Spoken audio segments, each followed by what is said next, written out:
When you've left home and you traveled far, it's time for a visit to the Common Beat Bar. Hello everyone, Nathan from Wisconsin here with another episode of the Common Beat Bar. Thanks for coming back to join me for city number 14. This is Sioux Falls, South Dakota, and it's the final city in our crisscross mishmash tour of the Dakotas. We are headed on out next, but we've got a show to do here in Sioux Falls. When we visited in the year 2000, it was a city of around 125,000 people. It's since ballooned to 185,000 people. And their biggest landmark, and the thing that they're really named after, are the Sioux Falls, right? So it's a waterfall on the river that runs near and through town. And they are made out of pink Sioux quartzite. And so it's a unique stone to the area. Pink Sioux quartzite is the inspiration for today's drink. Today's drink is the rose quartz. So we're going to start with gin, right? My favorite of all the spirits. Gin is very unique. Every single one of them tastes incredibly different. Today I've chosen Bloom Gin. Bloom is a British gin that is very floral forward. It still has juniper in it, but it's a minor note compared to the other floral flavors. And so that is going to be our base spirit. Also, to top at the end, we've got what I've frozen a bottle here of Rose-A, sparkling Rose-A. That's the pink in our Rose-A quartz, or rose quartz. And then we have rose syrup.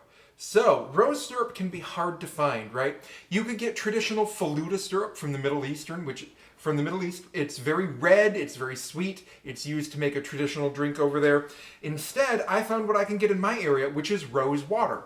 Also from the Middle East, mine is from Lebanon, but it's also used in some Indian cuisine. And so they take rose petals and soak them in water, they infuse that flavor in there, and I've mixed it 2 parts of simple syrup to 1 part rose water, and that has made our rose syrup for today. It's not red, but we don't need it because we've got the pink in our sparkling rosé. Also, we've got fresh squeezed lemon juice here. And then lastly, Peychaud's bitters. Peychaud's bitters are a traditional cocktail bitter from New Orleans, Louisiana. And in fact, I actually bought this bottle while on vacation with Jen Gifford. We went to Mardi Gras together and we picked this up on a cocktail tour. Peychaud's are really famous, and you know what? You might not want to substitute another cocktail bitter. Peychaud's are lighter, they are not as dark in color, they're not as heavy aromatic, they're a very different experience, and if you use something darker like an Angostura, you could really overpower this drink.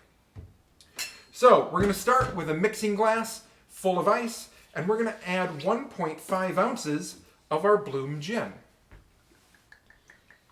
Right? You could try another floral forward gin, maybe something like the Botanist gin, also really great, I love that. But don't pick something very juniper heavy, like a traditional Tanqueray. Next, we're going to add 3/4 of an ounce of our rose syrup.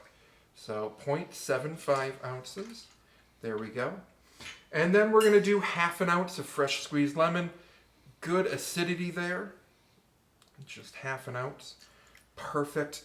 And then 3 dashes of Peychaud's bitters. So 1, 2, 3. Look at the beautiful red color of the Peychaud's bitters there in that drink. That's what we're looking for to reinforce this cocktail. If that was Angostura, it would be a bright neon orange. That's not what we want. All right? Cap that mixing tin really tight. We're going to shake for 10 seconds.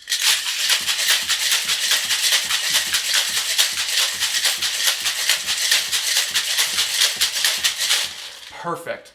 Let's grab our serving glass. We're going to crack that mixing tin, and then we're going to strain it into our serving glass. See how it's already a beautiful pink from the Peychaud's bitters? That's gorgeous. Now we're going to grab our bottle of ice cold rosé sparkling wine, and we're just going to top all the way up. There we go. That is that. I'm going to give it 1 quick stir to combine. So this is the rose quartz cocktail in honor of the pink Sioux quartzite falls of the Sioux Falls River in our city on the road, the final one for the Dakotas. I'll see you guys next time in Wisconsin. We've had a couple drinks, now we're feeling drunk. Quick, we have to hide from Bradley inside of this bush.